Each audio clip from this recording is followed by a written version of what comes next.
புதுச்சேரியில் விஷவாயு தாக்கி 3 பேர் உயிரிழந்த பகுதியை துணைநிலை ஆளுநர் CP ராதாகிருஷ்ணன் நேரில் பார்வையிட்டு ஆய்வு செய்து வருகிறார். இது குறித்த கூடுதல் தகவலை செய்தியாளர் எழில்குமார் வழங்கிட கேட்கலாம். எழில்குமார், வணக்கம். இது தொடர்பான கூடுதல் விவரங்களை பதிவு செய்யலாம். புதுச்சேரி ரெட்டியார்பாளையம் தொகுதிக்குட்பட்ட புதுநகர் பகுதியில் கடந்த 2 தினங்களுக்கு முன்பு கழிவறைக்கு சென்ற பொழுது விஷவாயு தாக்கி 15 வயது சிறுமி உட்பட 3 பெண்கள் உயிரிழந்தனர். இச்சம்பவம் புதுச்சேரியில் மிகுந்த அதிர்ச்சிக்குள்ளாக்கியது.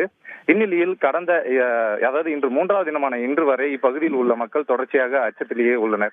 ஏனெனில் இப்பகுதியில் விஷவாயு தாக்கி 3 பேர் உயிரிழந்த நிலையில் கடந்த 2 தினங்களாக மேலும் கழிவறைக்கு சென்ற போது, அதாவது வயது முதிர்ந்தவர்களுக்கு உடல் உபாதை, மூச்சு திணறல் உள்ளிட்ட பல்வேறு பிரச்சனைகள் ஏற்பட்டது.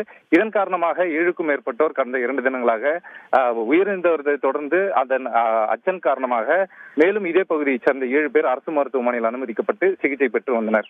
இந்நிலையில் தற்பொழுது இந்த விஷவாயு தாக்கி பாதிக்கப்பட்ட புதுநகர் பகுதியில் புதுச்சேரி மாநில துணைநிலை ஆளுநர் CP ராதாகிருஷ்ணன் தற்போது இந்த களத்திற்கு வந்து ஆய்வு செய்து வருகிறார். அதாவது இந்த பகுதியில் விஷவாயு தாக்கி உயிரிழந்தவர்களின் இல்லங்களுக்கு சென்று அவரது உறவினர்களுக்கு ஆறுதல் கூறி வருகிறார். அதே போல் மேலும் இது போன்ற சம்பவங்கள் நடைபெறாமல் இருப்பதற்காக அதிகாரிகளிடம் தொடர்ச்சியாக பேசி ஆய்வு நடத்தி வருகின்றார்.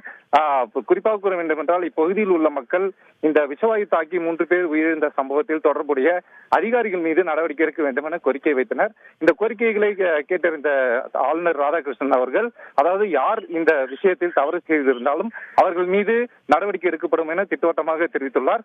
மேலும் துணைநிலை ஆளுநர் CP ராதாகிருஷ்ணன் ஆய்வு செய்து வரும் நிலையில் அரசு துறை செயலர்கள், அதிகாரிகள் உள்ளிட்டோர் உடனிருந்து வருகின்றனர். விவரங்களுக்கு நன்றி எழில்குமார்.